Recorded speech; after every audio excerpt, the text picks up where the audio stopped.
May 14th, Sunday, 1893.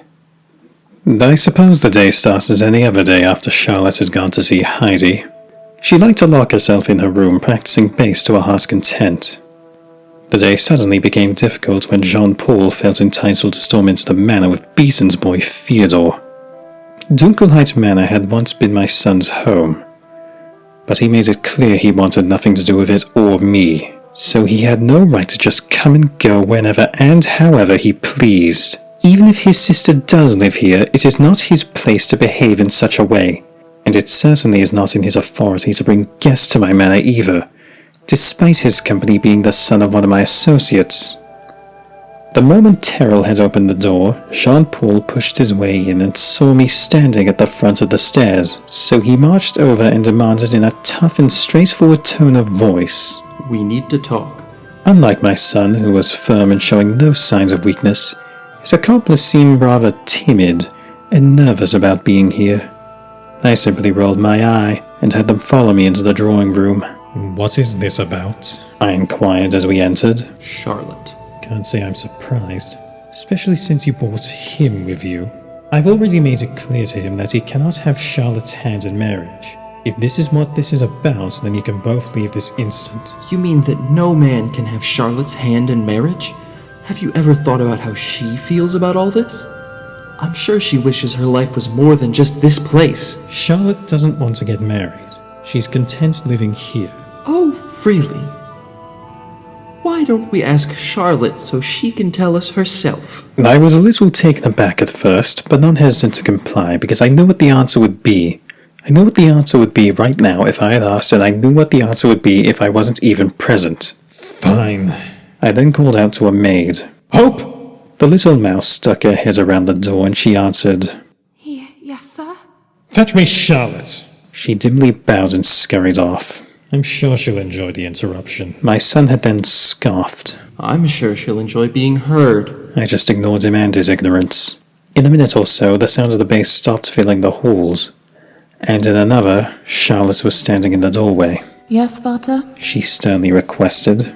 Before I could speak, Jean-Paul hurriedly tried to get her attention by calling out, Charlotte! but I cut him off with a... I then turned to her and asked, Do you have interest in any gentleman? She answered with a nonchalant tone, Not particularly, no.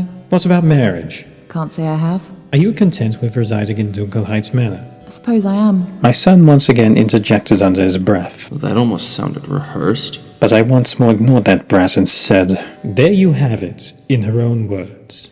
Any questions? As a matter of fact, yes. He shot me a foul glance before turning toward his sister. Don't you ever want to know what it's like to have your own family?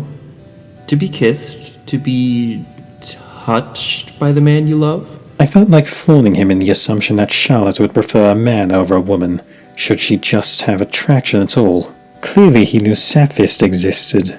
Just look at what happened with Heidi and Ida, which was now happening between Hope and Bernice, as secretive as they tried to be. Honestly, Charlotte responded in a solemn voice, looking away from everyone.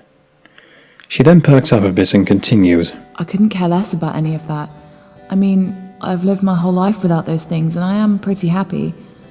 So I don't see why I would need it suddenly, on top of the fact that it just doesn't interest me at all. I like my life here, I really do. You have no plans for your life? I do. My plan is to reside in Dunkelheit Manor as my Vater's secretary. Is that not a plan?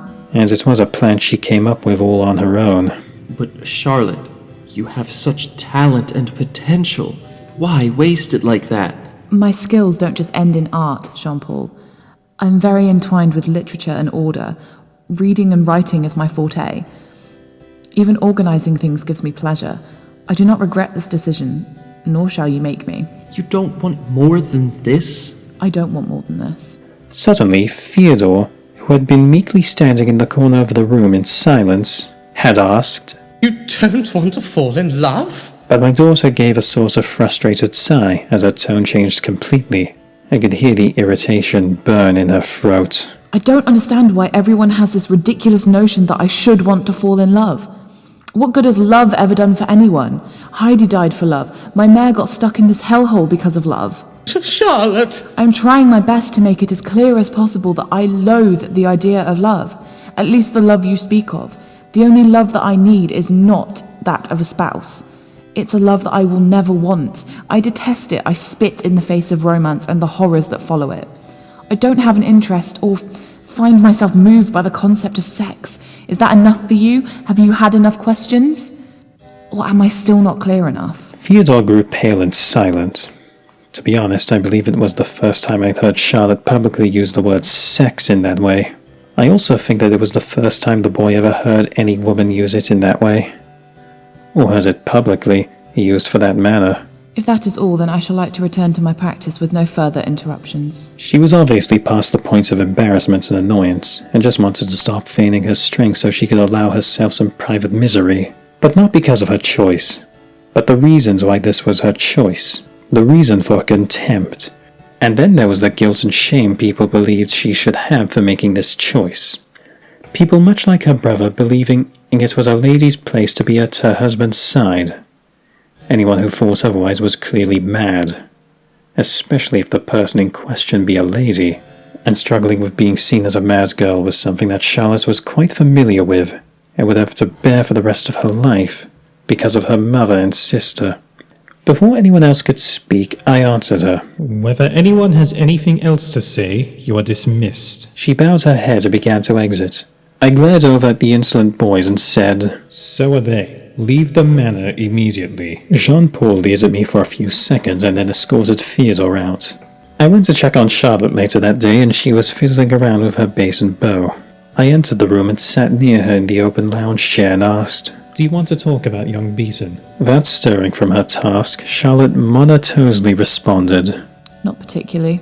After a silent pause, she added more. I do not understand why neither of them get it. And of all people, does Jean-Paul really think Theodore would be my ticket? I've already told him I think he's a fool. Maybe I should say it more classy, like, how about ignoramus? I doubt it would help, but it sounds more serious. Jean-Paul doesn't ever have to come back, you know. You only need to say the words and he is forever banned from Dunkelheit Manor. That is not what I want. I love Jean-Paul and I have nothing against Teddy. They just need to stop it with these silly imaginations of me marrying anyone. I shrugged my shoulders. What can I say? I'm speechless as well. You would think that such a virtuous man would appreciate his sister wanting to choose a life of chastity. But I am not joining a convent, so I simply appear to be just another mad girl. I would never allow that to happen. You're the sanest human I know, male or female. She shot me a relatively concerned glance and then searched around the room for the continuation of our conversation. Before she could speak again, I dismissed myself and returned to my finances.